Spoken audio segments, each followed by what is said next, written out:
नमस्कार, न्यूज 18 देख रहे हैं आप। आपके साथ मैं हूं जासमिन शर्मा और इस वीडियो में आगे हम बात करेंगे पड़ोसी मुल्क पाकिस्तान की राजनीति और उसकी सत्ता की संरचना की। पाकिस्तान की राजनीति और वहां की सत्ता पर सेना का असर किसी से छिपा नहीं है। आजादी के बाद से ही पाकिस्तान में लोकतांत्रिक व्यवस्था बार बार बाधित होती रही है और सेना ने हमेशा एक निर्णायक भूमिका निभाई है। अब एक बार फिर ऐसा साफ दिख रहा है कि पाकिस्तान की सत्ता का संतुलन बदला है और सेना के पल्ले और अधिक ताकत डाल दी गई है। प्रधानमंत्री शहबाज शरीफ की सरकार ने हाल ही में जो anti terrorism amendment bill pass किया है, उसने इस बहस को और तेज कर दिया है कि क्या पाकिस्तान एक बार फिर तानाशाह की तरफ बढ़ रहा है और मौजूदा army chief general Asim Munir धीरे धीरे वही जगह ले रहे हैं जो कभी जनरल परवेज मुशर्रफ ने ली थी। तो सवाल यह है कि क्या आसिम मुनीर मुशर्रफ बन रहे हैं? दरअसल इस नए अमेंडमेंट बिल के तहत सेना और सुरक्षा एजेंसियों को यह अधिकार मिल गया है कि वो किसी भी व्यक्ति को संदेह या खुफिया जानकारी के आधार पर बिना मुकदमा चलाए 3 महीने तक हिरासत में रख सकते हैं।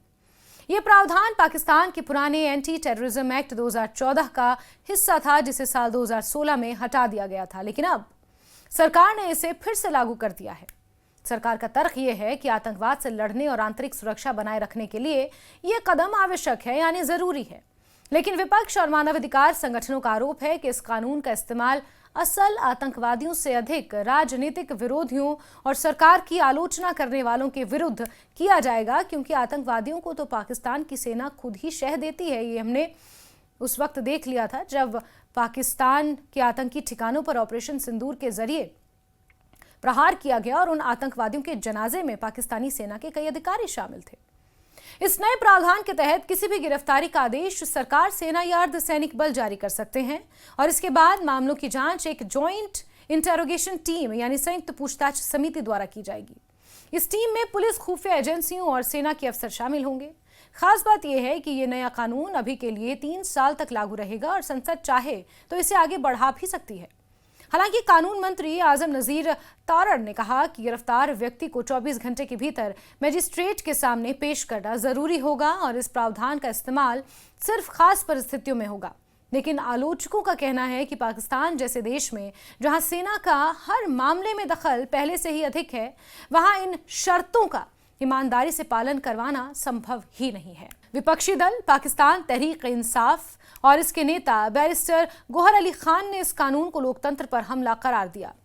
उसके मुताबिक ये केवल आतंकवादियों के खिलाफ नहीं बल्कि विपक्षी राजनीतिक कार्यकर्ताओं, आंदोलनकारियों और असहमति जताने वालों के खिलाफ इस्तेमाल किया जाएगा।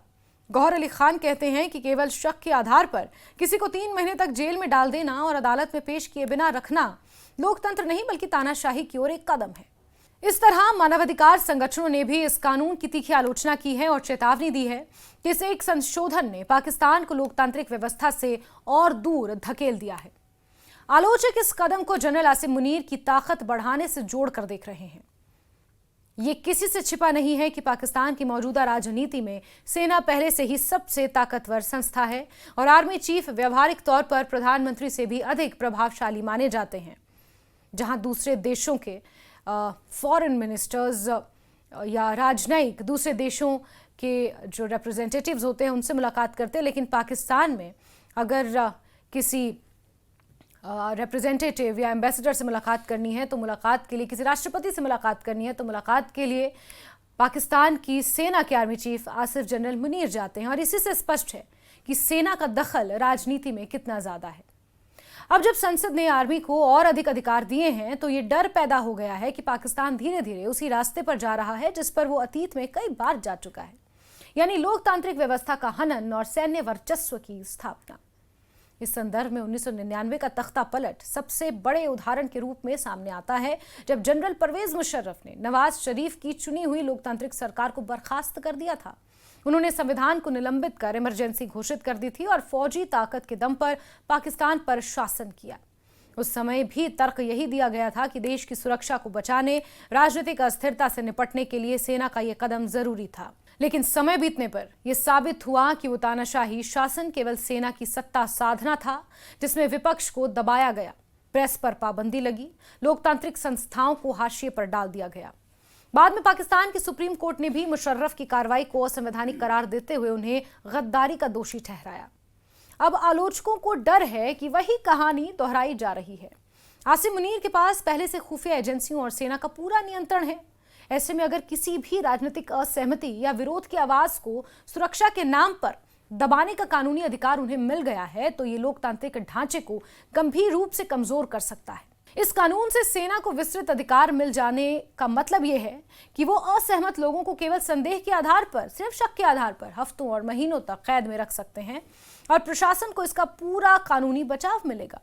शहबाज शरीफ सरकार इस कानून को राष्ट्रीय सुरक्षा का उपाय बताकर बचाव कर रही है। उनका कहना है कि आतंकवाद पाकिस्तान के लिए सबसे बड़ा खतरा है और लगातार होती आतंकी घटनाओं पर नियंत्रण पाने के लिए कानून को और मजबूत किया गया है। ये कितना आयरॉनिक है कि पाकिस्तान जो भारत पर घुसपैठ कराता है, जो भारत पर आतंकवादी हमले कराता है, खुद ही आतंकवाद से ग्रसित है और इस तरह के कानून लेकर आ रहा है। यह भी कहा गया है कि इस कानून का इस्तेमाल हमेशा नहीं बल्कि विशिष्ट परिस्थितियों में होगा। लेकिन समस्या यह है कि पाकिस्तान के इतिहास ने यह दिखाया है कि सेना और एजेंसियां अक्सर अपने अधिकारों का दुरुपयोग करती हैं। अतीत के कई उदाहरण मौजूद हैं जब आतंकवाद विरोधी ऑपरेशन के नाम पर राजनीतिक असहमति को कुचला गया, पत्रकारों को डराया धमकाया गया, मानवाधिकारों का उल्लंघन किया गया। यही वजह है कि पाकिस्तान के भीतर और बाहर दोनों जगह एक चिंता बढ़ गई है कि क्या ये कानून जनरल आसिम मुनीर को जनरल मुशर्रफ बनाने की दिशा में एक कदम है। मौजूदा हालात पहले से ही ऐसे हैं कि आर्थिक संकट, राजनीतिक अस्थिरता, न्यायपालिका पर सवालों ने पाकिस्तान को कमजोर कर दिया है। ऐसे में लोकतंत्र को मजबूत करने के बजाय सेना को और ताकत देना भविष्य के लिए बेहद खतरनाक संकेत है। असलियत में ये पूरी बहस पाकिस्तान के उस बड़े संकट को उजागर करती है जिसमें उसके लोकतांत्रिक ढांचे और सैन्य वर्चस्व के बीच हमेशा से टकराव रहा है।